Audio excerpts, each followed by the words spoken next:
Okay, we're now recording. Mm.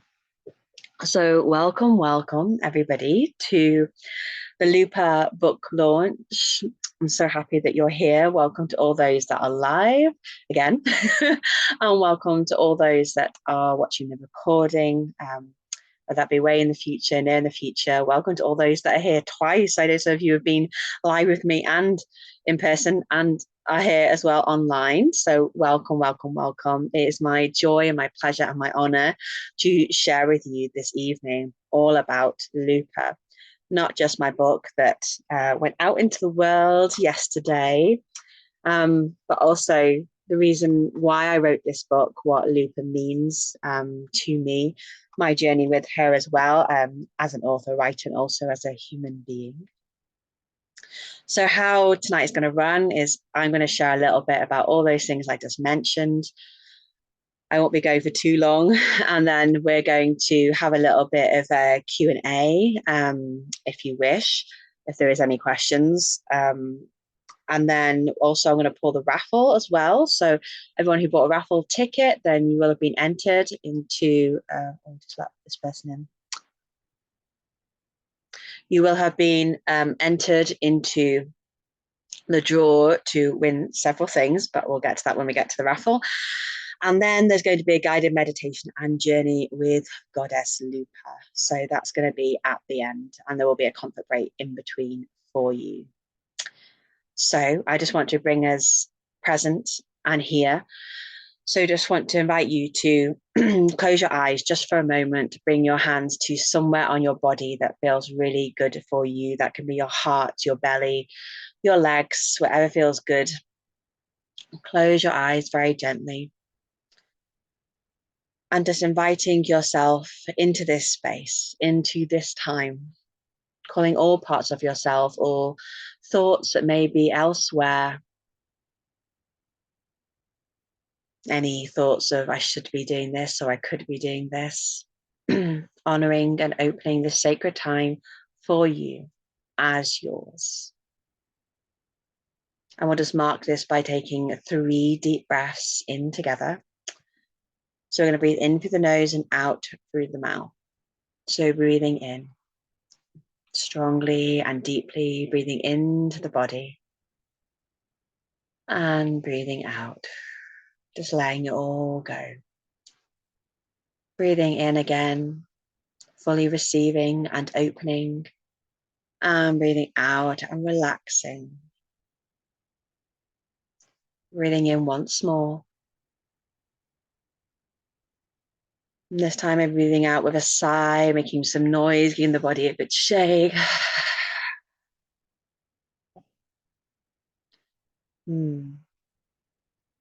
It's totally okay if you want to keep your eyes closed to receive, to listen deeply to all of the codes and hopefully wisdom that is going to come through.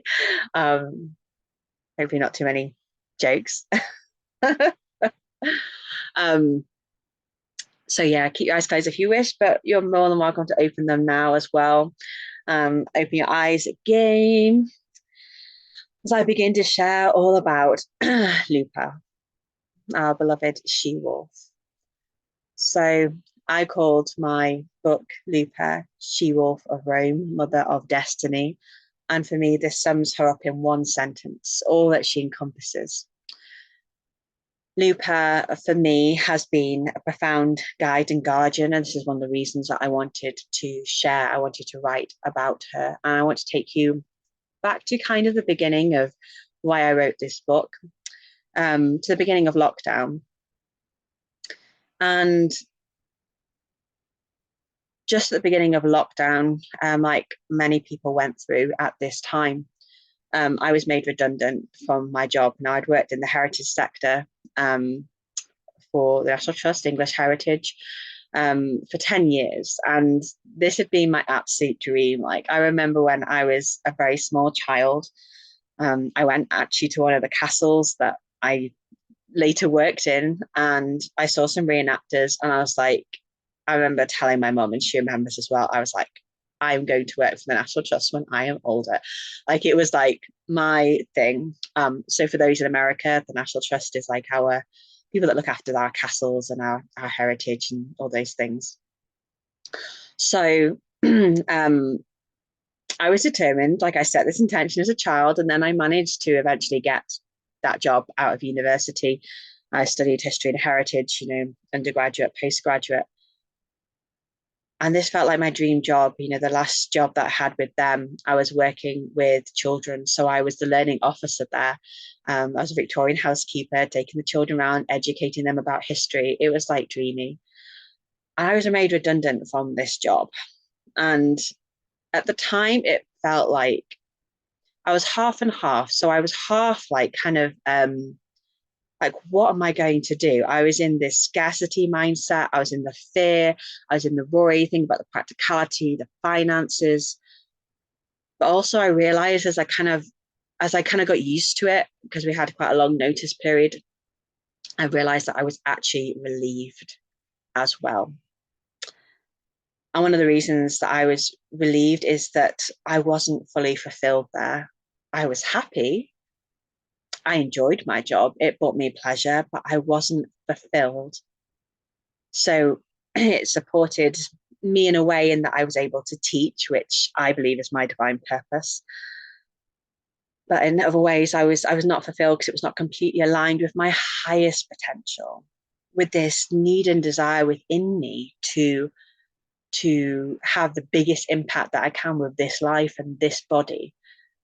I've always wanted to make a huge difference and to support as many people I can in the deepest ways that I can. And it was at this time when I was going through all of this, where I was feeling confused and lost, that I actually had kind of like a reawakening with Lupa. I had been aware of her on the peripheral kind of vision, like she was kind of there because I knew about her, from Rome. But at this point, she really stepped forward for me, and there's a reason for that, because Lupa is the mother of destiny. So at that point, I was diving more into her, trying to find out more about her. And within a few months, like it became very apparent to me that I needed to write about her, but not just write about her, that I needed to write. Now, this redundancy, though it felt like the end of the world for me at that point, it was a pause. It was an end. And from every end always becomes a new beginning, every time. I'm going to talk a little bit more about the symbology that's connected with Lupa and her story as well.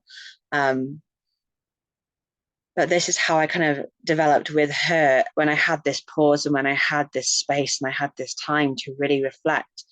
I realized that I needed to come into a better alignment. So the working and the heritage had been aligned with some parts of me, my love of history and my desire to teach. It had been a way of fulfilling my destiny at that point because I had been teaching in some way. But I realized I needed to come into better alignment.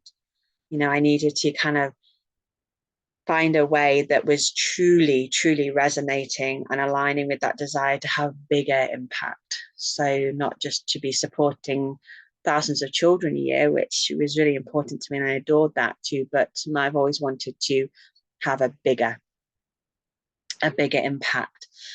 And she came forth as the mighty wolf to say, okay, you want big, then I'm going to give you big.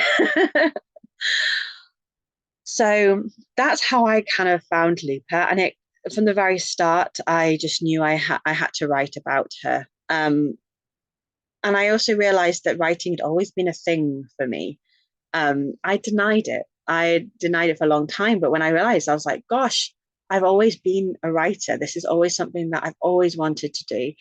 Like, from a young child, I was always creating stories. So I loved to live, in my fantasies and in my gardens. There was lots of areas that were for different stories and different plays, in different ways of being. I had loads of different, tree friends who would create things together. And then like in different rooms of the house, I'd always have areas that were like, with the dolls and decorated to make like different rooms and different planets and different spaces. So that storyteller had always been there within me. And then later I went on to write several novels as a teenager. I even wrote loads of plays. So I was sharing with the live people in person last night that, you know, my best friend was at the launch, and I was kind of embarrassed her a little bit because I was saying that when we were in sixth form, you know, when we were 16, 17, we actually wrote a play about Robin Hood. So it was called Robin Hood and His Wandering Tights, and it was about what if Robin Hood was like really camp and had like pink tights, and he was actually having like this love affair with King John. It's pretty funny, kind of embarrassing funny, but it's really funny. Anyway, that was a offshoot, but I realized that, you know, I'd always loved writing, that I'd adored writing. However, I had never given myself permission to write. And this is what kind of Lupa showed me during that time of like confusion and being lost, you know. When I was made redundant, I kept going into it again about like, what should I be doing? Like, what's the sensible thing to be doing? Okay, what would bring me money? What would society expect? You know, how can I do that whole tick list of like, good job, good money, house, babies, die? You know, the normal kind of flow of things. And I was seeking other people's permission. Like, I remember going to so many people, things asking, you know, what do you think I should do? But the more like I kept thinking about writing, the more it was like turning me on. And I always think about like our passions and our destiny and our purpose is this feeling of being turned on, like you're turning on a light switch. So we think about being turned on just sexually, but why not being turned on for life, being turned on, you know, our whole body, you know, for what is really filling us up. And I realized the more and more I was thinking about writing, the more and more my light switches were turning on, all in my whole body, my whole being, my soul. And so I knew I just needed to write. And I had no idea what I was doing at the beginning, no idea at all. I just knew I needed to write. So I just started writing. And the interesting thing is that it just flowed, like it was easeful. And that's not that there weren't things that I came up against, like obstacles, or, you know, like I found like writing and being within like a container, and writing and just doing that sometimes could be, you know, quite lonely. And you know, I wasn't getting outside, I wasn't, you know, I was eating a lot, etc., all those things. But I found it was easeful in that my body and my soul and my heart felt at peace. It felt fulfilled.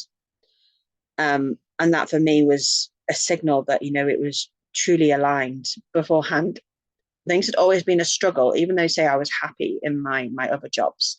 I was earning good money, or, you know, everybody was like, wow, well done in getting that job. There still wasn't that complete ease, in that it just flowed. That the universe came to match me, that, you know, as much input as I put in, it would come in and offer that as well. And, you know, the synchronicities have happened, you know, with the writing as well, that it's just always kind of, it's just always kind of had that ease and that flow. And I'm going to share a little bit more, I think, about herself, so Lupa now, and then I'm going to share a little bit more what all of this means for you, because when you encounter Lupa, when you work with the SheWolf, your experience may be very similar to me. You may find that she acts as initiator, or that she finds you during a moment of a threshold, or she gives you the courage and the power to create a threshold. So, my beloved Lupa, our SheWolf, her mythology and her legend is from ancient Rome. And she really is the central character of the foundation story of Rome. And this foundation story of Rome, most people know it as the story of Romulus and Remus. So you may, if you've done any kind of Roman history, or you may just have an awareness just of Romulus, that his name became Rome. So these were the founding fathers of Rome. And really, I say that Lupa is a central character because she is the one that makes it all happen. Like, this Rome would not exist without her. It might have existed with some other blokes, but not without her. So let's go back in history, back in time, back to, you know, the ancient Romans kind of believe that this story happened in the 9th century BCE. Okay, that's the kind of the dates they were giving for it, and then they put their foundation date as 753 BCE. So this really is before what we know as the Romans. Okay, so they weren't known as Romans yet. Rome didn't exist yet. At this time when it would have been happening would have been the Etruscans, or if it's an even older legend that was first written down or first noted in the Etruscan period, it could even be further back, you know, to the ancient Villanovians. It could be even older. You know, it's a really ancient Italian history. So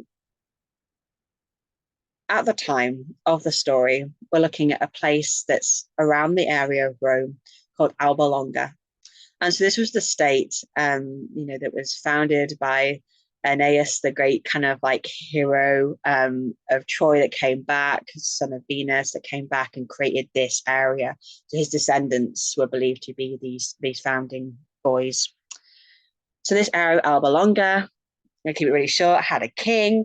This king had a brother. This brother got pretty jealous and decided, I'm going to take the throne. So he usurped it, kicked his brother off. His brother, however, had grandchildren. And these grandchildren were Romulus and Remus. Now, this great uncle felt really threatened. He didn't want anybody to take the throne like he had done to his brother. So he sentenced these two boys to death. He knew they were divine because they were the sons of Mars. So they had a great destiny ahead of them. And he ordered them to be drowned. He told his soldiers to take them to the river Tiber, to throw them into the river. However, somewhere along the line, thank goodness, someone had a conscience and decided it's not such a good thing to kill babies. So put them in a basket instead. And as happens in so many ancient stories, these princes are sent in the basket along the river. Does that sound familiar? There's a reason why it's familiar, the reason why it's used again and again. But these babies are taken down the river, and amazingly, they survive, and they land on the bank right at the feet of the SheWolf.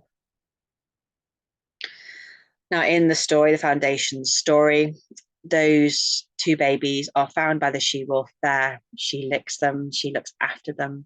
The soldiers then come to finish the job. And she defends them. She claims them as her own children. She scares the soldiers away with her ferocity and her courage. And then she takes them up to her cave, her wolf cave. And there she looks after them until, you know, they're older and they're ready to be adopted by Faustulus, the god of agriculture. So when this story is kind of told, like I remember reading it for the first time, and all the times after that, thinking, so this she-wolf just turned up and like was just there, and she didn't eat the babies. I mean, I know wolves are really maternal. They are extremely kind and nurturing and protective. You know, there's loads of stories of wolves, you know, looking after children. That is, you know, they are loving. They wouldn't eat a baby. You know, that's just not in the wolf nature at all. They are, you know, often shy and scared of us because we're the scary ones. However, you know, she just happened to turn up, just happened to be there, just happened to look after them, just happened to protect them, then just happened to take them to her cave, and then just happened to then become the kings of Rome. Like this wasn't, you know, a destiny for them that they were going to found this new kingdom, that they were going to create this new mighty nation, you know. And I thought, gosh, you know, that's not coincidence. That hasn't just happened. No, hasn't just happened. For me, it was very obvious that this was an epiphany of the goddess. This was divine intervention. And so I began to kind of explore a little bit about Goddess Lupa, and I discovered that the ancient Romans had deified her as the Goddess Lupa, and that she was honored, like greatly honored, like she is so central and important to the, not just the history of Rome, but the identity of Rome. You know, that Lupa, the she-wolf, was everywhere. She was important in festivals, symbology, in the ideas of empire, of growth. Rome's whole identity was about having that ferocity, having that kind of bravery and courage, and increasing the pack and creating, land and boundaries, all these things that were relevant to the wolf. So I was intrigued by her, and I thought I need to look at what is her story, not what is the history that's being put down by some old men. Well, I mean, old as in they weren't old at the time, but ancient men. You know, because all of the histories at that point, all the men writing these commentaries, these ancient Romans, they were men. We don't have a female perspective, sadly. So I wanted to look at more like her story and the things that were just dropped in there that, for me, were profound messages and codes. So something like the receiving, like I said, of this basket down the river, that might ring a bell because of Moses, and ancient kind of Persian stories as well, and Sumerian stories have this same kind of like baby in the basket that's found by the goddess. The fig tree that was there above her cave, the fact that she went into the cave, the fact that she was a she-wolf. I mean, why was there not a bear that turned up, or a pig, or whatever? Why was it a she-wolf that was chosen? Why is that important? And so in my book, I go into a lot of this symbology about, all these symbols that are inside her story. Because I think they were deemed important by ancient Romans, because things like the fig tree, became a sacred tree. Her cave became a sacred cave, and then a temple, which, was discovered in 2015, I think, about. But kind of later in history, that she's kind of been forgotten, as the goddess has been forgotten, in so many ways. So I go into lots of the symbology in this. Also in here, I have a retelling of my version, my story, that I connected to her, and I channeled her, and I said, how do you want your story to be told? What's important right now? And you can find that in my book, and it's also recorded on my website, so you can read along with me. One of the symbols that I really want to go into in a little bit more depth, just to give you a little bit of a further kind of wisdom codes tonight, is the symbol of the cave. So the cave, and this is one of the main things I talk about in this book, the cave really is an more than ancient symbol. It's connected to us deeply from the very, very beginnings of our humanity. Caves were somewhere that, the Neolithic people, going way back, way back to even the Neanderthals, we were using caves, we know for definite, from archaeology, for ritual and for living, for hiding, and for some sort of religious, perhaps spiritual connection, and practical. It's always been significant. And it's also been significant in the psyche as well. So the cave symbology, one that I work with a lot. So if you come on my courses and my workshops with Lupa or any of the walls, maybe I think some of you here actually came to the cave of the SheWolf workshop presentation I gave recently as well. So this might be a little bit of a repeat, but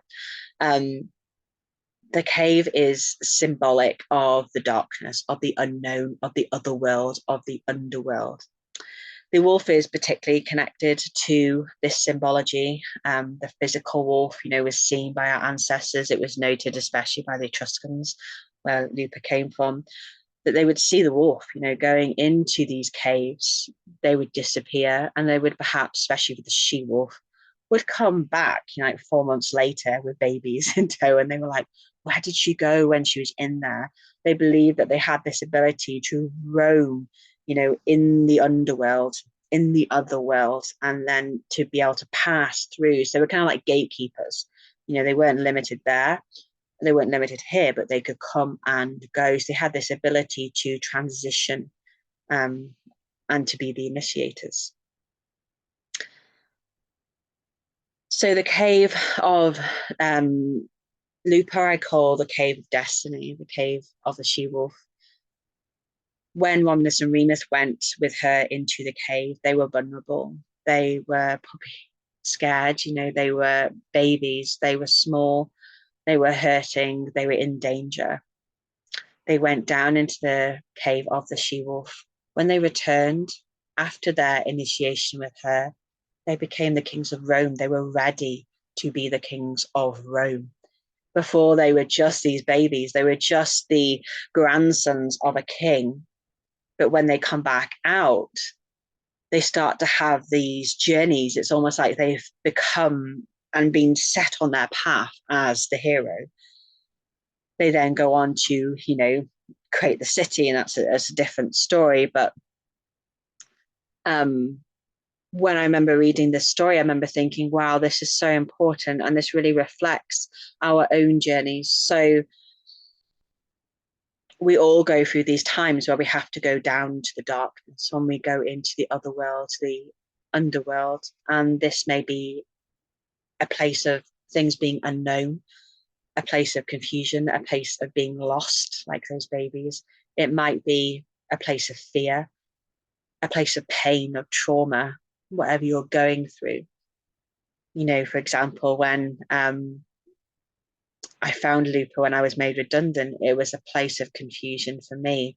I was going down to the darkness. I then had to have that time with Lupa there in her cave, there in the stillness and the nothingness, there to be able to align, deep in the dark of the earth, so deep into the mother, which is where seeds are laid, in that womb tomb, that place of pregnancy where the seeds are planted and then it needs to grow. And then the identity is then shed as you come back out. So as the thing is birthed, as you are birthed, you leave maiden behind and become mother, or you leave that pain or that trauma behind and you choose to come out. We all go through those pathways and those moments of initiation. If you think back and look back in your life, those times have been really difficult, have been really shitty, have got swear words on the YouTube. Any of those times that are really bad. If you think back, maybe something comes to mind now, you can think of something. Maybe just close your eyes and just think of a moment for you that was horrendous, that was really epic, that was painful, that was uncomfortable. And just remember, how at some point there was a moment of pivot. There was a moment of transition. Kind of almost like I feel about these moments as if it's as if you're wearing clothes that are too small. So for me, I wasn't thinking big enough. I was keeping myself small. I was saying, okay, it's just enough to do local meditations, local dancing, a few things online occasionally. That was too small. It was time for me to expand, but it was uncomfortable. It was sore because the clothes I was trying to wear were too small because I wasn't opening up to possibility and potential. So you strip off those clothes, you strip off what was before, and you are left completely naked. And that feels vulnerable to have that moment where you're deep in the darkness of the cave, the unknown, that you don't know what's going to come next, if anything's going to come next. We even sometimes get in this place of fear, is this the end? But then there will have been a moment of breath, of stillness, of turning. I said that great pivot.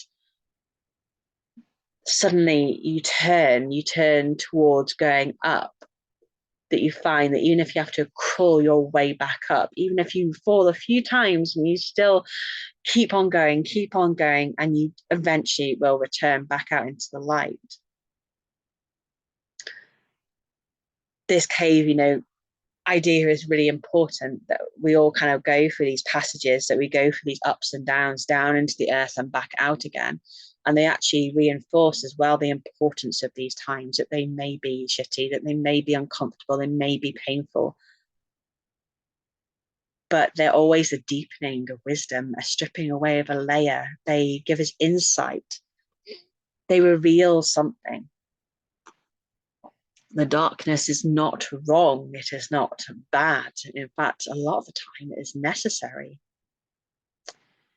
And so Lupa, as Mother Destiny, encourages us to find those golden gems, that moment of aha or inspirational revelation within her cave, so we can turn this cave of darkness into the cave of the SheWolf, the place where the planting of the seed is, where she births her cubs. We can take what seems scary and frightening and think about it as a new moment, as a chance to birth. And so I share more about this kind of in my book, and my story shares that as well. And I love this symbology. It's been incredibly helpful in my life. And I know for my students as well, who have worked with Lupa with me already. So all of that and more is in my book. So in here I share, so you've got them already, yay.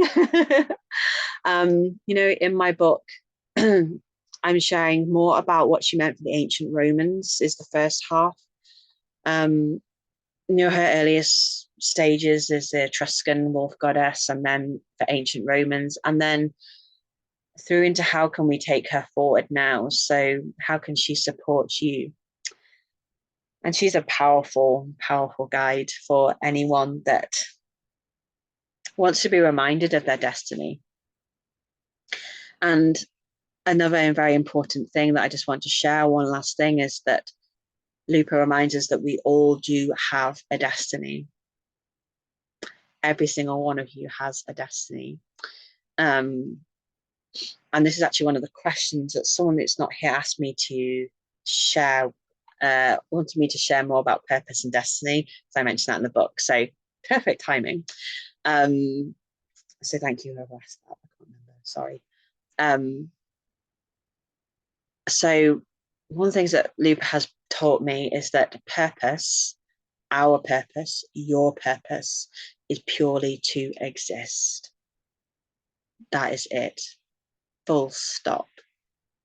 Like, you don't need to do anything or to be anything apart from yourself to have worth, to have validation. You don't need to be or do anything. You are here purely to exist and to experience being you.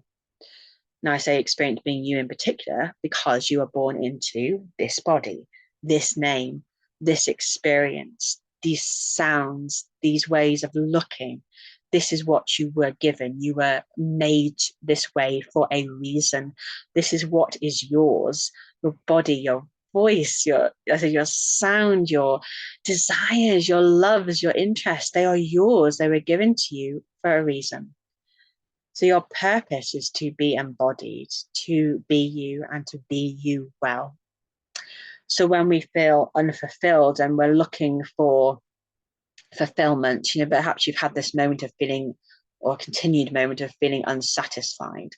Like, you're looking for something, you're always looking for something. And sometimes a lot of people think they're looking for someone, they're looking to fill the gap, find the other half, etc. Often what most people are looking for is looking for themselves. They're looking for permission to be themselves, to have validation. To live on purpose is just to be you, so you don't need permission to be you, only from yourself. And when you give yourself permission to be yourself, you will be living on purpose. You will be fulfilled, because this is who you're meant to be. You're not meant to be that other person that you see, that, your body was made exactly as it's meant to be for you. If you were meant to be somebody else's body, you would be in that body. You wouldn't be you. So there is a reason that you are you. So live you, be you well. Find what you means, not necessarily finding as in seeking, but just remembering. And you can do that by just holding yourself, listening to yourself, looking at yourself, speaking to yourself. Give yourself the time, the space. give yourself acknowledgement, give yourself allowance for being exactly as you are. You don't need to be anything else. And this is still a bit different to destiny. So destiny, I believe that we all have a blueprint, as I've just said, that we all have we are us, you're exactly as you are. But also I do believe that exactly as we are has a purpose, has a function. Like we're all one part in this giant machine, and without that bit, that machine wouldn't work. And this is why I think so many things just jar and just go wrong in the world, because we're not being ourselves. We're trying to be something else that we're not.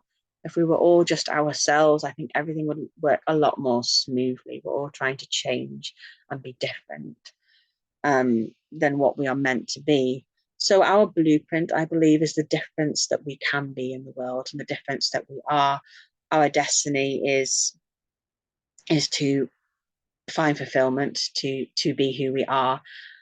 I do think that we are all kind of suited to offering something, as a particular role. So, some of us are meant to be the arms of the body, some of us are meant to be the feet, some are meant to be the eyes. We all play a different part, and your blueprint and your destiny is going to be that thing that you're particularly good at. So I said, for me, I've always known that teaching is my divine purpose, my divine purpose. Me and my destiny is going to be my destiny. It's something that I just knew I was meant here, to be. And these destinies don't always have to be what might be termed epic. Like, we're all not meant to be president. Some of us are meant to be, looking after children. Some of us are meant to be growing plants, whatever it is, writing books, making cars, whatever it is that you do well, that is what you are offering to humanity. That's what you are, your blueprint. You've been given those skills, you've been given that body, you've been given that sound, you've been given your experiences as part of that blueprint, so that you can do that. And if you're not sure, what that is, this is one of the things that Lupa will help you with. One of the ways that she does that is reminding you of those two boys, Romulus and Remus. Now, they went to her when they were children. I think as a child that we all knew what we wanted to be. Did you want to be? Did you say, to your parents, "Oh, when I'm older, I'm going to be"? What did you say? And if you can think back and remember that now, maybe you're going to close your eyes and just reflect on this. Think back and remember what was it that you said, to your parents or whoever, to your teddies, to your cat, when you were a baby. What did you say? "I want to be"? And that will give you some indication there before you got to that point where you started thinking, what should I do? What am I being told I should do? What's the sensible job? What's the job that, would keep everybody else happy? Or what did my parents do? Or, what does my partner do? Because we should do something the same so we can hang out, etc. All those things are just seeking validation from somebody else. Go back as a child into the cave of Lupa and sit for a moment, reflect for a moment, be still, and remember what it is that turned you on as a child, what lit you up. For me, it was creating stories. But what was it for you? And you can always message me and let me know. And this is something that you'll explore more in the book with Lupa. So I just wanted to share that. I elaborate more in my book, on my course with Lupa as well. So, okay, I'm going to bring that to a wrap, to an ending there of the sharing about the book. Go and get it, go read it if you haven't already. There's loads in there, lots more, all about my beloved Lupa, now your beloved Lupa as well. So, okay, let's do a bit of a Q&A. So I'm just going to have a look in the comments. Okay. So if there's any questions that anybody wants me to answer, it can be anything. It can be about me, it can be about the books. anything that I've said that's just kind of struck a chord that you'd want to kind of like me to answer or elaborate on a little bit more, I have about 5 minutes doing that. Please feel free, go ahead.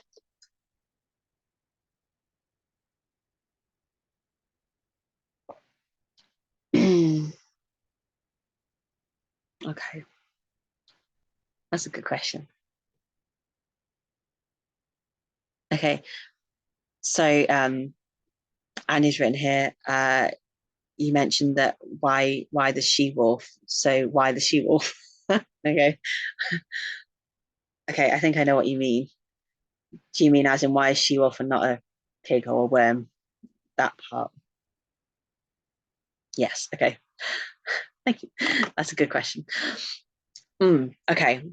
So, like I said, she-wolves are exceptionally maternal. All wolves are maternal. I mean, if you look at the wolf pack, which is something I do in my second book, so Wolf, it actually explores all the wolf deities, gods, goddesses, working with the archetypes of wolf. It's a lot bigger because there's loads of journaling prompts in here for self-reflection. And I talk about the lessons of real wolves. They're linked into the archetypes, so like grandfather, grandmother, mother, child, pup, wolf, etc. How we can embody them and how we are them in our own lives. So the example of the she-wolf, but all wolves, is they are very nurturing, they're very maternal, they are gentle. At the same time, they are a predator, you know, just as we are. We all have that potential, like the wolf, like us, we all have that potential to destroy or to create. Us more so, I think, than the wolf. The wolf is definitely more caring than humans can be. But the she-wolf, you know, that symbolism actually crops up a few times. There's a few other instances which I share in my book, where a she-wolf actually comes in and looks after babies, and they actually end up becoming kings. You know, this is repeated. So I think there is something there about the she-wolf having that ability to go into the other world. You know, to go into the cave. She was an animal that in particular was known for that ability to roam the other world. So she was believed to have that kind of magical ability. And then also, you know, wolves have their own lessons about kind of embodying our uniqueness. So again, this is something that I mentioned in my second book, Wolf, about like kind of diversity and how the rightness of difference.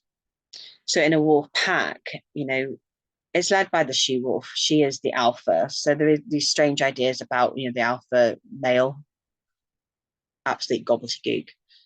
Like it's just a patriarchal thing. So she wolves are often, you know, the leaders in the pack. Kind of the way that the masculine and feminine works, and that she's like has all these great ideas. And she's like, oh, we should go that way. Then her like wolf alpha, her partner's like, that's such a great idea. I'll totally enforce that for you. You know, so we've got, you know, the masculine being the banks and the feminine being the water. So um she's connecting with her intuition coming from the womb, coming from the earth, and then he's finding ways to put that into action. That's the way that masculine and feminine works within us, and it works wonderfully externally as well when we both bring our gifts. And this is what's so important about the wolf pack, is that they all have their roles, and they don't have their roles because they're put into that role, not because the alpha female goes like, right, okay, you're totally doing the dishes today. We just want to do that. um, but they have their roles because that's what they're good at. So, you know, if they were to go, say, ploughing through the snow, you know, going on a walk, you wouldn't put the puppies at the front of the line, okay, that's trogging forward, because you'd end up getting lost. You know, the puppies probably just end up running around. You'd all get dizzy. All you want to send forward is big wolves, the biggest wolves. That doesn't mean that the biggest wolf isn't always the alpha. The alphas are always the mum and dad. The pack is their children. And then their children all contribute their different gifts. So if you've got a particularly strong female wolf, she would go forward because she's the one that can plow through. If there's one that's particularly good at hunting, they would go hunting. There's one that's maternal, they would, you know, stay back and help babysit. There's one that's really the crazy one that's really good at chasing ravens, collecting feathers. It would go and do that. and they have that full allowance. They all contribute to the pack in their own unique way. And Wolves offers us that example, of how we can embody ourselves, because we are the contribution that needs to be made. We are the contribution that is needed in exactly the way that we are. We don't need to try and fulfill a different role, to try and be something that we're not. What is most needed is you, exactly the way that you are. I think wolves are the best example for that. And I think this is why one of the reasons why wolves come forward to initiate people into their destiny, because they are a prime example of contributing your uniqueness and contributing your difference. So that's why I think SheWolves, and that's why I think the SheWolf came forward as the particular guide and guardian for Romulus and Remus and for Rome. And I think that also this is debatable, an opinion, but Rome was kind of very at times inclusive, because it was such an effective empire, because every country that it went to, it was like, oh, okay, those gods are very similar to ours, that kind of looks like ours, so you could worship that because it's the same, and that everybody was able to be a Roman citizen. The only reason and way where there was conflict was when it was a political opposition. Religious opposition, not so much. There wasn't such a thing. They were really good at having allowance for that. And, allowance of, in Rome was made up of so many different cultures. It really was a multi kind of cultural, diverse society, which wasn't seen up until our really modern cities. And the wolf kind of epitomizes that as well. It kind of has that, in that a wolf pack is always open to any other wolves. If they can come in and contribute and offer themselves, then they're welcome. So they kind of have that match as well. So yeah, I hope that answers your question. That was a good question. Thank you.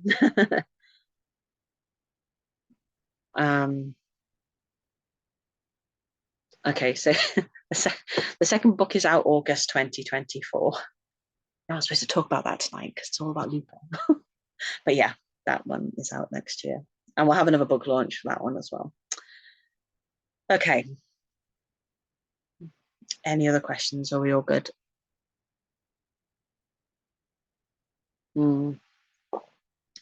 Yeah, thank you. I love the SheWolf as well. Of course, I'm biased, but okay.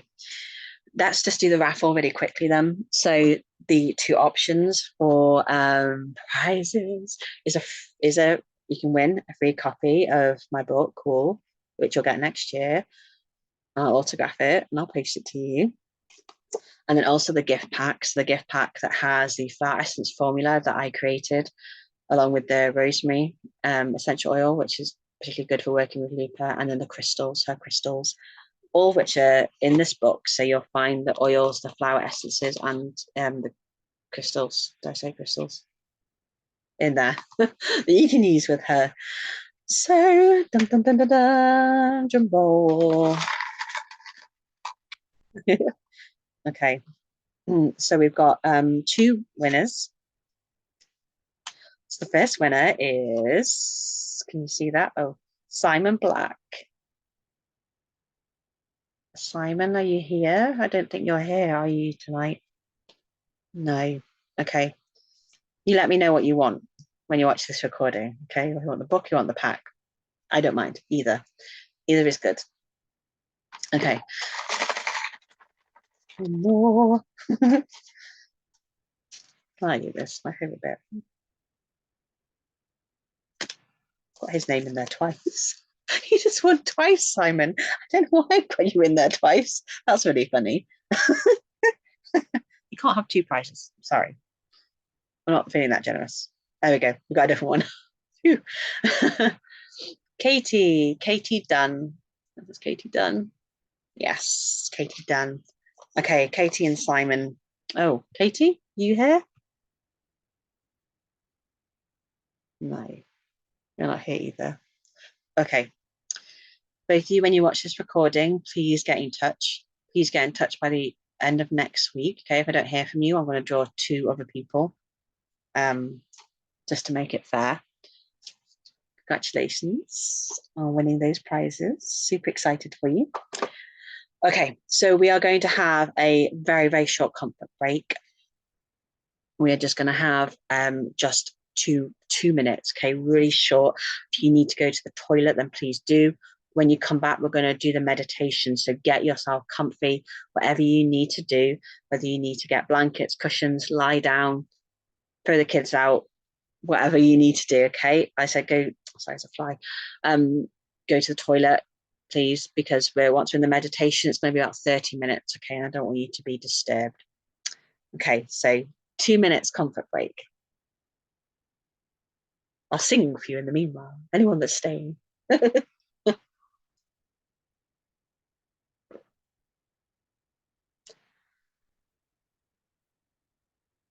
Oh no, I was shaking.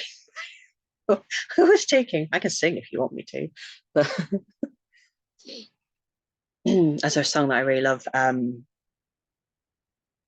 what's the artist's name? I can't remember her first name. What's her name? Stark. The woman who wanted wolves. I am a woman who wants the wolves. Brave heart shattering walls. I am a woman who follows the call of wild ones dancing it all. Can't say anymore. I've had a throat infection, so that was awful. I'll post the song below for you so you can listen to the proper version, not my croaky version. Hmm. I'll sing it. Oh, thank you. That was very kind. I'll switch all these lights off so we're a little bit darker, so it's not so startling for you. Okay, 1 minute call.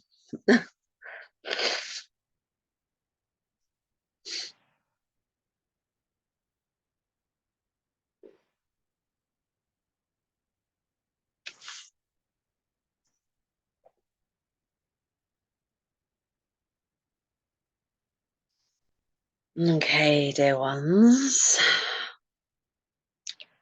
Let's get started for our guided meditation and journey. So in this journey, I'm going to be taking you down into the underworld, the other world, into the cave with Goddess Lupa. You are going to meet her, perhaps for the first time or again. You can come back and use this meditation as much as you like. So do not worry, anytime if you fall asleep, that is totally okay. You will still receive subconsciously, unconsciously. So just make sure you are as comfortable as possible. And you can close your eyes, just getting yourself ready.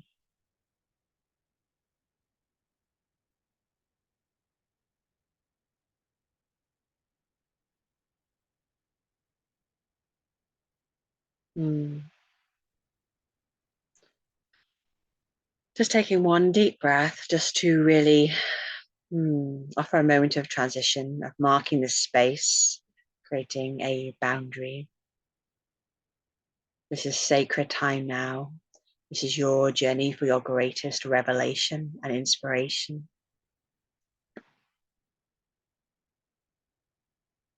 And so let us begin.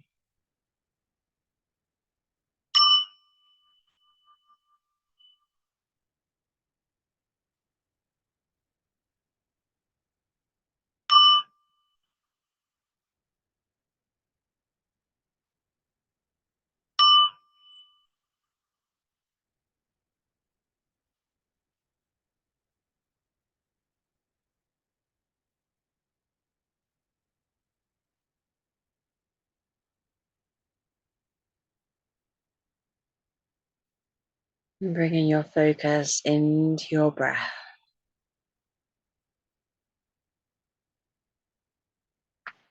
Pinpointing now that passage of air into your nose, out through your mouth.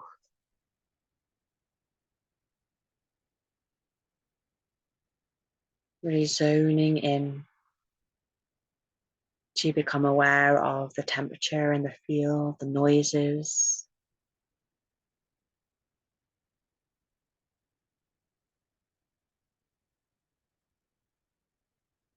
And then very gently begin to make that breath deeper and longer.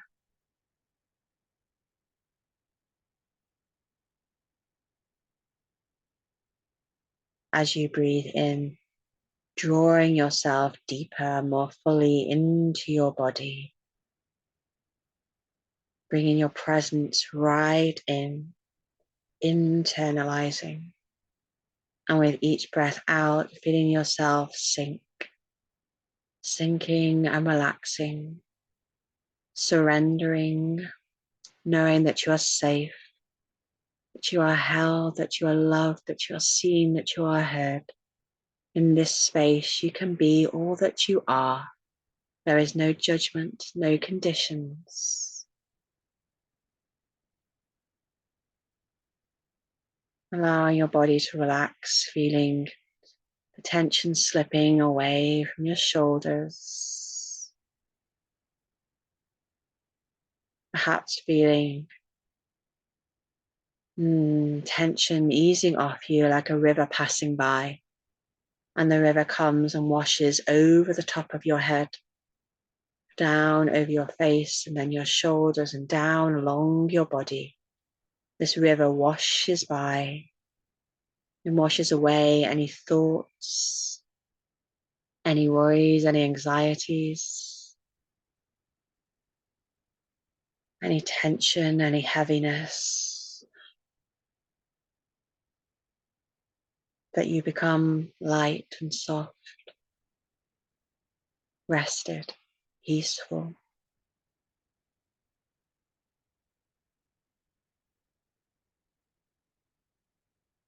If you haven't already, close your eyes so you can become more internal, come deeper.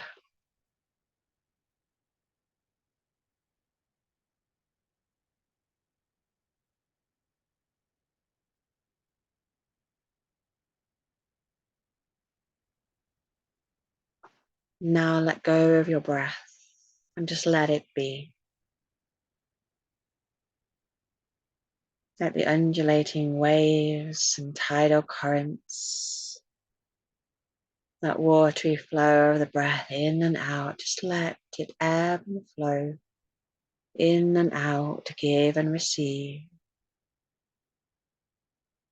Just let it be.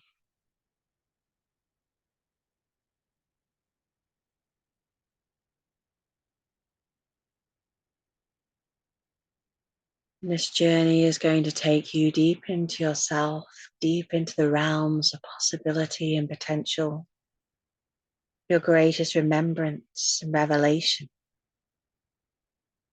for you, all that you are and all that you can be.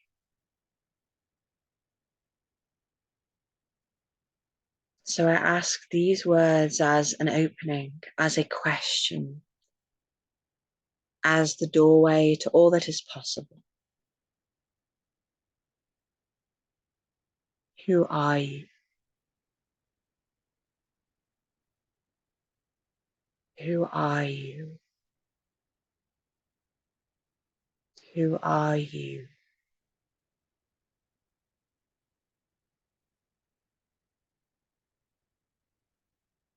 What does it mean to be you?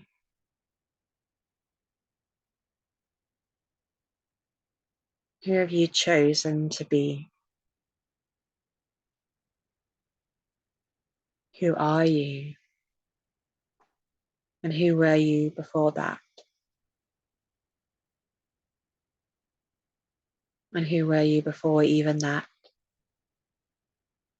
Who were you at the beginning and the end and the beginning?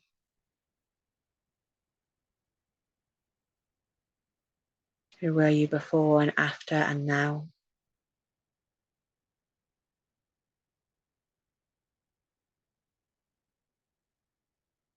What if you could just relax into your body?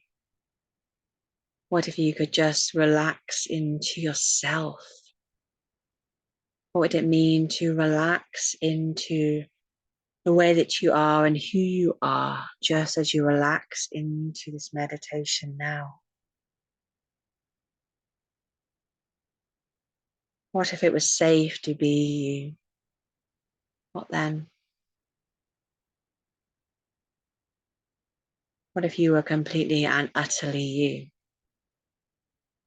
What then? What if there was no need to strive or to change yourself?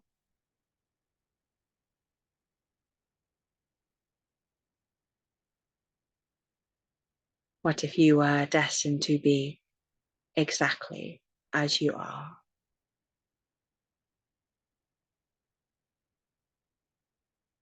Just taking a deep breath into all of that, knowing that there is no need for answers.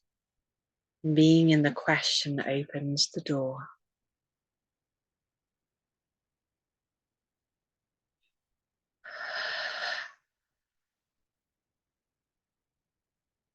And holding this in your heart and your being now, taking it forward as you journey and travel into your mind's eye.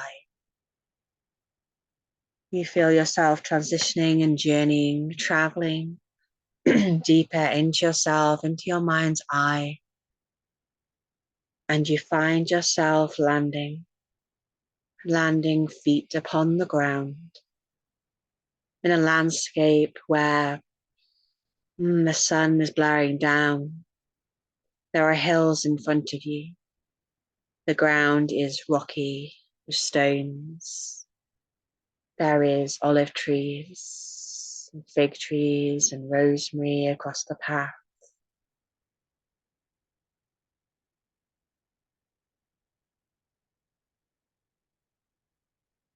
And you begin to step forward on this path in front of you, a path that appears as definite, a path that takes you around and under and over, down and beyond these hills. You find yourself going up and down the hills, passing the olive trees and the rosemary. You may hear the birds, feel the wind upon your skin, warm, sun beating down.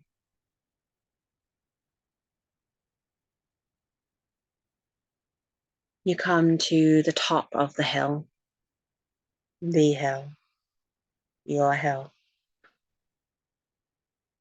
And from the top of the hill, you notice the great river Tiber. You see it down below, this great, powerful flow going down and out to the sea. You see the sunlight glistening off the water, and you feel yourself pull towards the river, a longing, a knowing that carries you forward. And you're drawn towards it and go down this hill now, following the path down to the river's edge.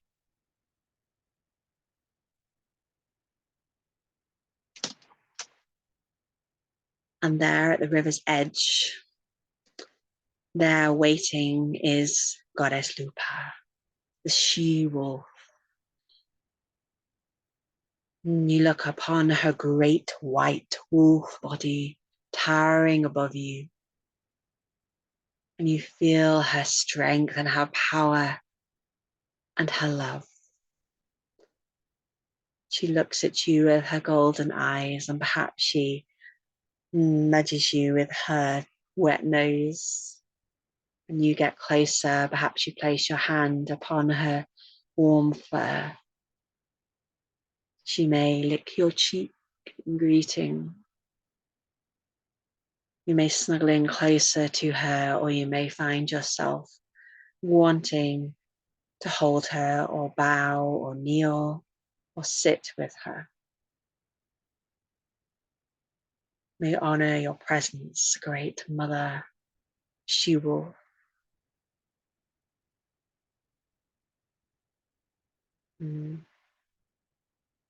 She asks you if you are ready.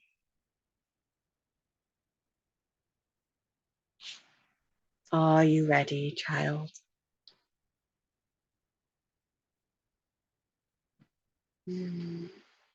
She asks you what it is that you most desire. She tilts her head and wonders what it is that you long for, truly, deeply. What is your soul asking for? What is your heart and body asking for? This trinity, this unison of desire. What is it that you want, truly, from this life, from this body? Why are you here? What do you want? She asks you to have the honesty and the courage to be with truth. Truth, what is it that you want? Not what you think you should want, not what you think you should have. What is truth? And as you ask these questions to yourself, she nudges you, encourages you to turn to look up the river. And you see upon the river a basket. This basket bobs and floats down the river till it eventually comes to land at your feet and her paws. Within this basket lies a key or a code. Something from your heart and your soul that is manifest into a form, a feeling, an object, a number, a color, a picture, a memory. So I invite you to fold back now the cloth that lies on top of this basket, to look inside and to see what lies there. No judgment, no forcing, no conditions, to see what is there.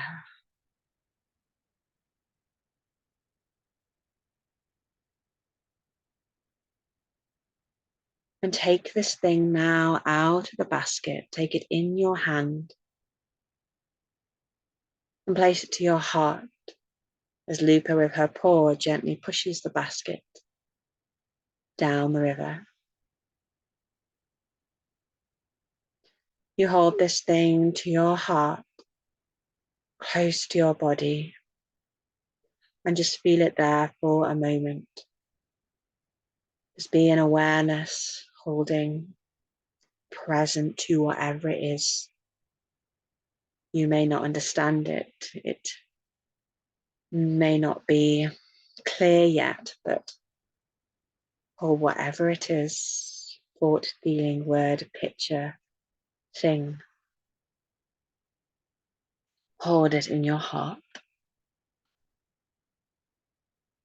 How does it feel to hold it, to have it here, to have it so close in your hands, to know it is possible,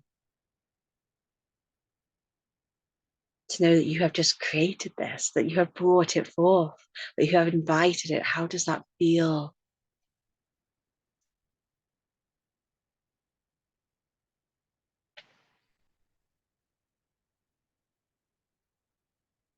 Turning now, Lupa leads you back away from the bank and back up to her hill, the hill. You follow the path up, following her great, white, powerful body. You pass the side of you, rosemary plants and their scent passes you and envelops your body. And then up above, you see the entrance to a cave. And there overhanging the cave is a fig tree.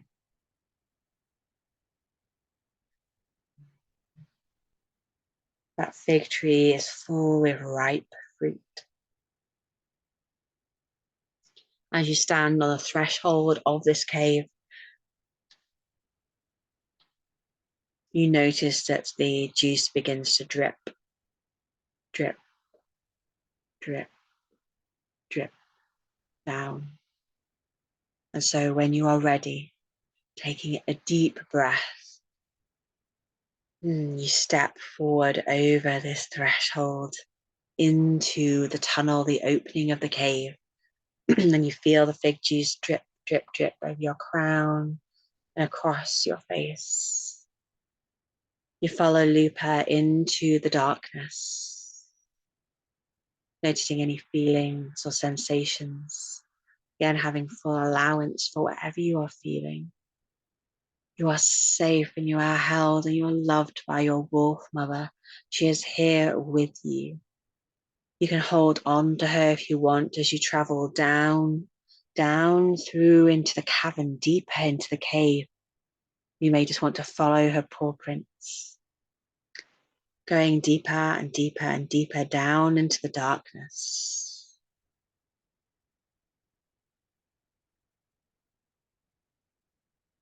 Following this path down and down and down.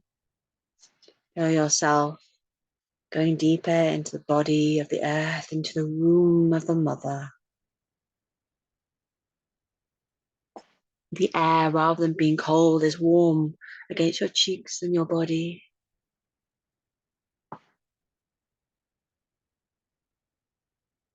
Eventually, Lupa leads you down into the center of this cave. And there you see her nest, her den, the area that she has made for her pups. The nest there is made of feathers and leaves, soil and branches.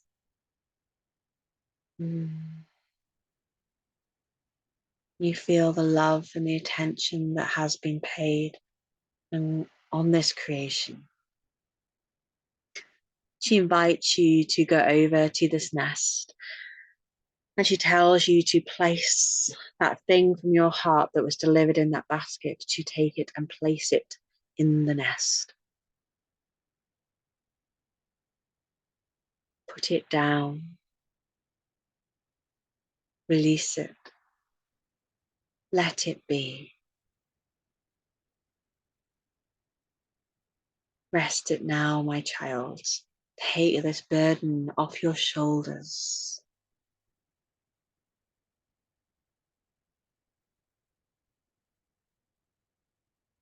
Take a deep breath as you set this down upon the ground, knowing that you don't need to carry this on your own any longer, anymore, that you are not alone, that this space is offered here in the womb, in the tomb, in the deep earth, this precious nest, there for growth and love and nurturance. It is there for your desire, your longing, whatever it may be.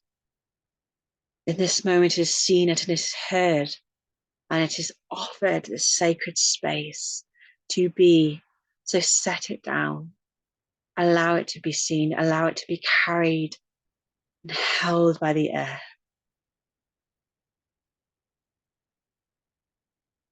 And as you set that down, Lupa goes over and rests and lies upon the earth. And she invites you to curl up with her, to lie next to her warm body, to curl up, to spoon and to be held, your head upon her body or her arms. And here in silence, in the darkness, Lupa asks you to do nothing. Absolutely nothing. Just be. Rest.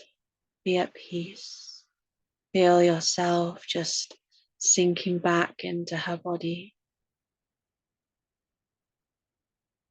She reminds you that you do not need to be anything, do anything. Do nothing. Be nothing. surrender, let go, be in the peace, in the silence.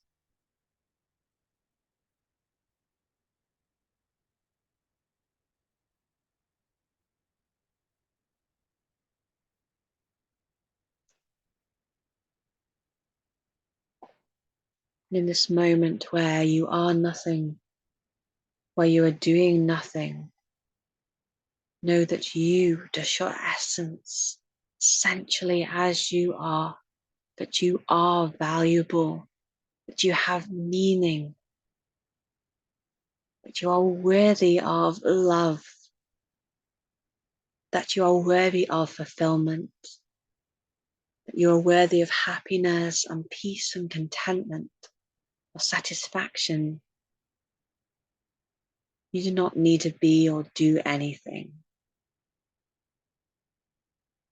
Here, doing nothing, you are precious. You are the pup that Mama SheWolf would die for. You are the treasure deep in the earth, the gold. You are the answer that you have been searching for. You are your answer. Here as you do nothing.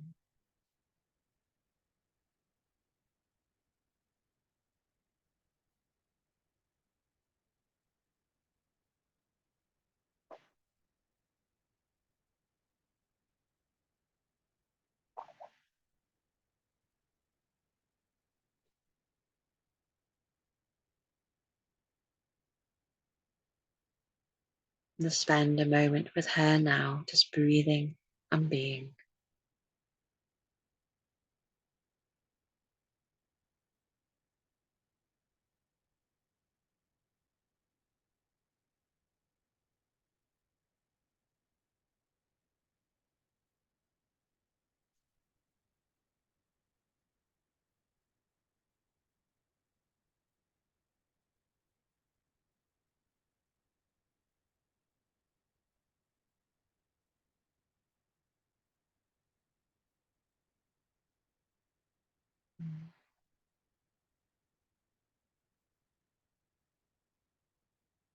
And then Lupa calls you with a howl.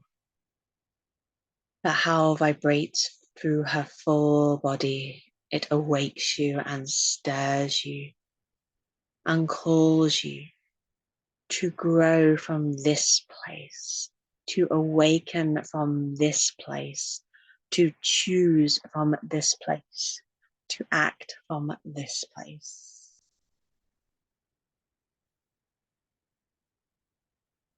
And so she invites you to affirm now. We are going to set an intention together to create magic with our words here in the womb of the mother. We are going to create a beginning, to start, to give seed to that which you set there in the nest. And so I invite you to either listen and hear these words and let them be spoken on your behalf, or repeat these words with me or after me. You can say them out loud, you can whisper them, you can just say them in your head. But the invitation is to make these words yours. Make this your affirmation, your intention now.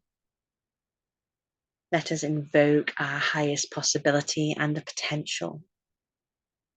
Let us be all that we can be exactly as we are.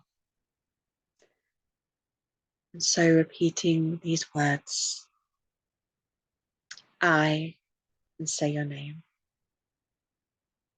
I am here, present, whole and holy, sacred, divine. I choose myself exactly as I am. I am valuable. I am worthy. and my dreams are worthy of my attention and intention. I trust myself. To trust myself is to honor myself. My hopes are the fuel to my actions. I choose to act aligned with that which my soul longs for. I courageously listen to my inner wisdom. I hold my truth as my torch. And I choose to tend, to grow, to awake, to claim, to create, to ask for, to receive that which I need most right now for my highest and greatest manifestation and embodiment.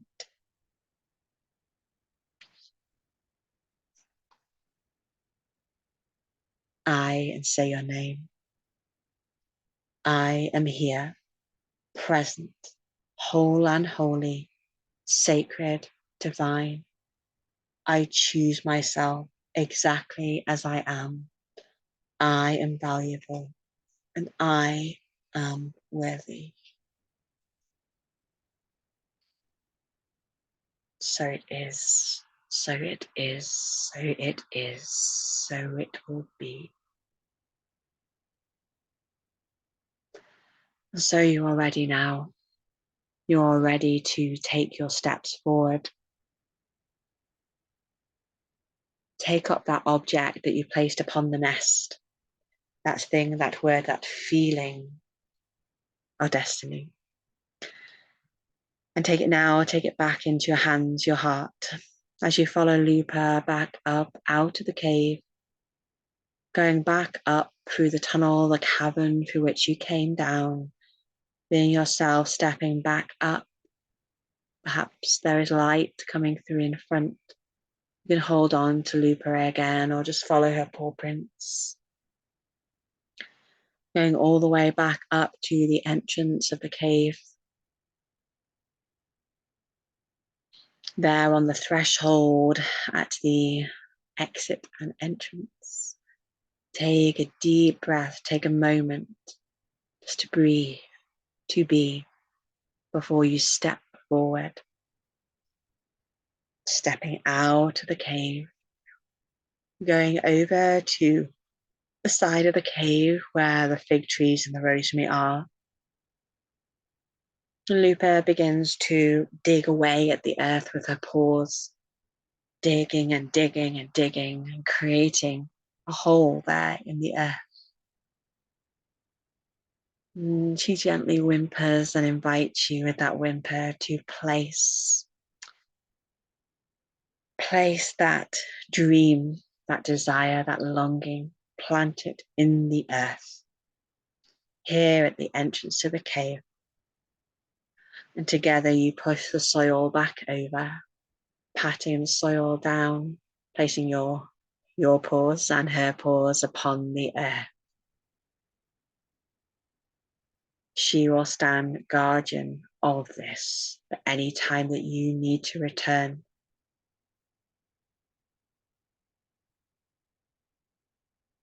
And she will stand here guardian, but she invites you to tend this. That its growth requires you to water it, to sing to it, to speak to it, to remember it, to take action for it.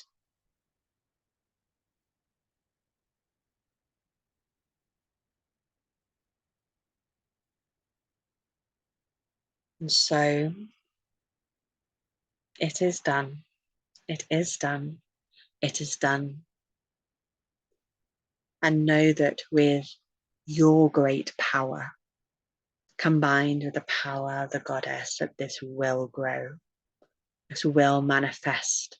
And you're invited to have allowance for the ways in which it will. No judgment or conditions. It will be what it will be. Possibilities and potentials are more that you can contemplate. bigger than you can dream. And so let it be, but come to tend it, think of it, speak it, share it, show it.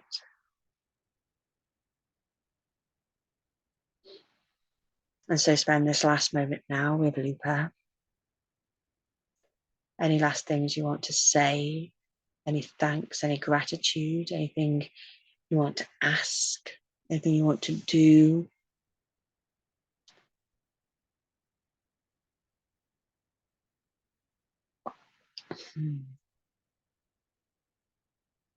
Perhaps she again nuzzles you or licks your cheek.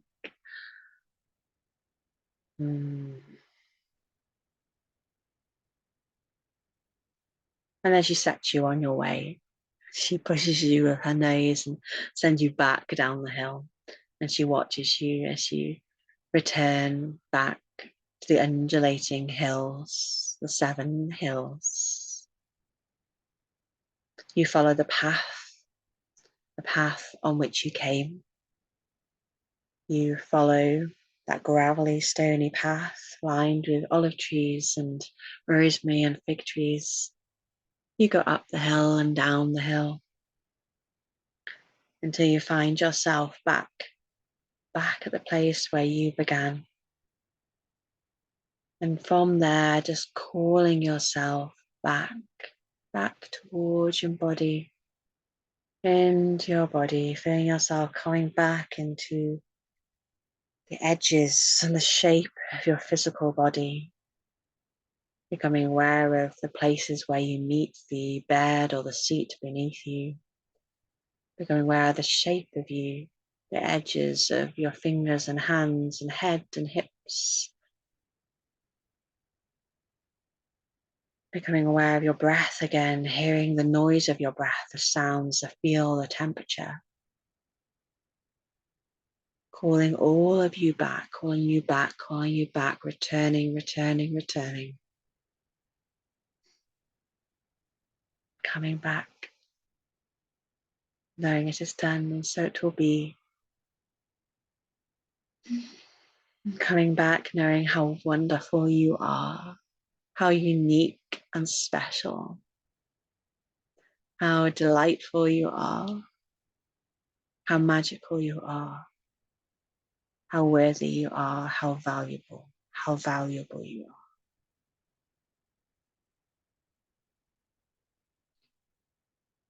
And so when you're ready, just fully coming back into your body, you may want to roll your shoulders, give your body a little shake, or stretch your fingers and toes. Keep your eyes just still closed for a moment. Still closed for a moment. That's as you wake up your body. Take a deep breath in for your nose and out through your mouth. And then when you are ready, you can open your eyes. If you wish, you can also keep your eyes closed. They can remain closed if you want. There's no need to wake up or to bring yourself fully around just yet. You can stay in this space if you wish. If you want to continue this relaxation, you may want to journal, to write down anything that you experienced. You're welcome to share if you wish. You can share with me privately. You can message me. If you're watching this in the future, you can pop it down below if you're watching the YouTube recording. You can share in our Facebook group, in our private group, there, Wolf on the Rising Community. So message me privately as well. Or just write it down for yourself. And know that this intention will create ripples throughout your life. So become aware, especially of your dreams tonight. But in the next few weeks, notice and observe, be present. Perhaps you may want to create some kind of ritual or ceremony from this, or an affirmation, or use anything that's in my book. So the rosemary oil, the flower essences. I have the flower essences, the crystals, any of those to keep implementing this, keep tending to your dreams, because your dreams are important. Your dreams are so important. They are worthy of your care, your attention.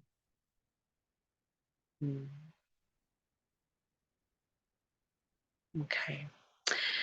Dear ones, so this has been the book launch party of Lupa.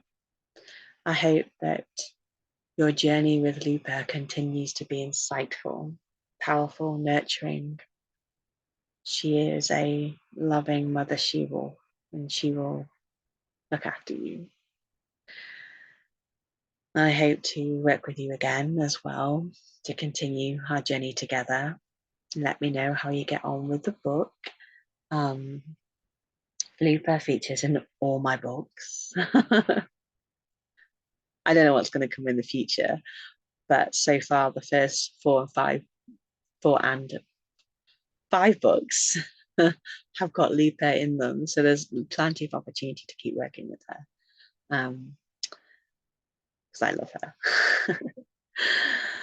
And I love you too. And I'm grateful for you being here. Thank you so much, everyone, for being here, for being you. Thank you so much for being you. You are needed. I'm so glad that you are here tonight. I'm honored to share this with you. I'm honored to share this book with you. If you haven't ordered it, why not? Go on, go do. Okay, we're going to finish up for tonight. So I'm going to end the recording. Yeah, I'm going to end the recording. So many, many blessings. Sending you lots and lots of love. Till we meet again. Till we meet again. Take care. Lots and lots of love.